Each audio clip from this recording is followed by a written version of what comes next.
Spring forward, fall back. That's the daylight saving time mantra, but why do we change the clocks anyway? Does it really help anyone?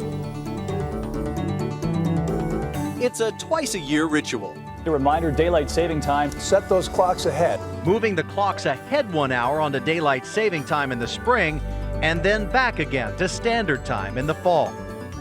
The idea was, by moving the clocks forward, we'd be shifting an hour of daylight into the evening hour when we could really use it. But where did that idea come from? I know it started because of farmers. I'm almost sure of that. It gives them extra time to plant, extra time to harvest. I remember years ago hearing that it was for the farm people. But this farm couple was surprised to hear that. Really? Really? I thought it was commerce. Indiana sheep farmers Alice and Pierce McKinney don't even rely on the clock. They're up in the pre-dawn darkness each day to feed their sheep and baby lambs, no matter what time it is. We don't use an alarm. Getting up's like sneezing. In fact, when the state of Indiana voted recently to join the rest of us in daylight saving time, many of their fellow farmers actually lobbied against it. We did fight pretty hard not to have it.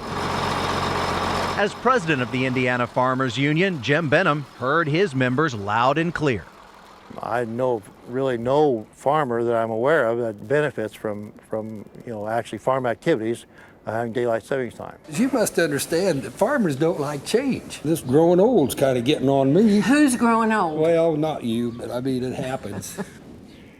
So it's a myth that we follow daylight saving time to help out the farmers. It seems the real reason Congress asked us to switch our clocks back and forth is to save on energy, an idea that can be traced all the way back to Benjamin Franklin, and he said it jokingly as a way to save on candle usage. But what if we told you that even the energy saving part might be a myth? Saving electricity was the reason the U.S. first tried national daylight saving during the World Wars. But as these movie theater ads from the 1930s and 40s show, many thought it was a bad idea. You see, in this daylight saving thing, when it's 5 o'clock, it's 6. When it's 6, it's 7. When it's 7, it's 8. Oh, hold on. Wait a minute. What do you think I am, an adding machine? Despite the ridicule, the energy crisis of the 70s led Congress to promote daylight saving time again. The reason?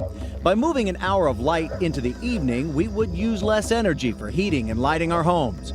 So we were surprised to hear from this man.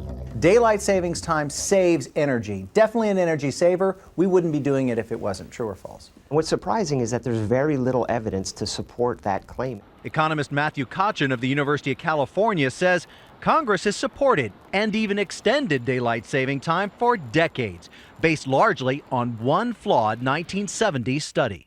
The results were found to be not statistically significant. How do you lay a success claim to a policy if the answer to the question is within the margin of error?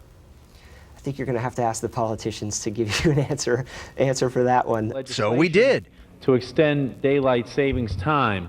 Congressman Ed Markey of Massachusetts has supported daylight saving time since the 80s. Do we really save energy in 2008 by changing time? I don't think there's any question that we do save energy by moving the hour to the evening. But new research found just the opposite.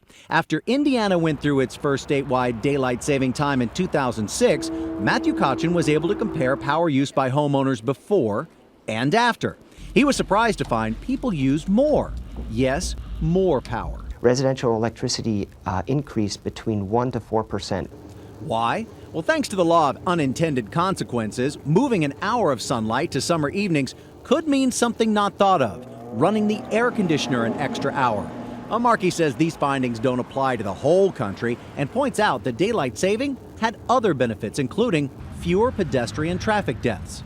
And by the way, it also reduces the crime rate because criminals tend not to work when it's still daylight. So if you can move the sunshine to the evening, believe it or not, it reduces the crime rate in the evening because they wait until it gets a little bit darker. We have studies on lazy criminals? Oh yeah, they just don't like that 5 a.m. work shift, you know. And Markey says a soon-to-be-released energy study could prove him right about daylight saving time. And even if it doesn't, it still brings a smile to people's faces. And many Indiana farmers now agree. The Farmers Union has dropped their opposition, and no one seems to mind. Well, you've got the same amount of daylight, whether the clock says it's there or not.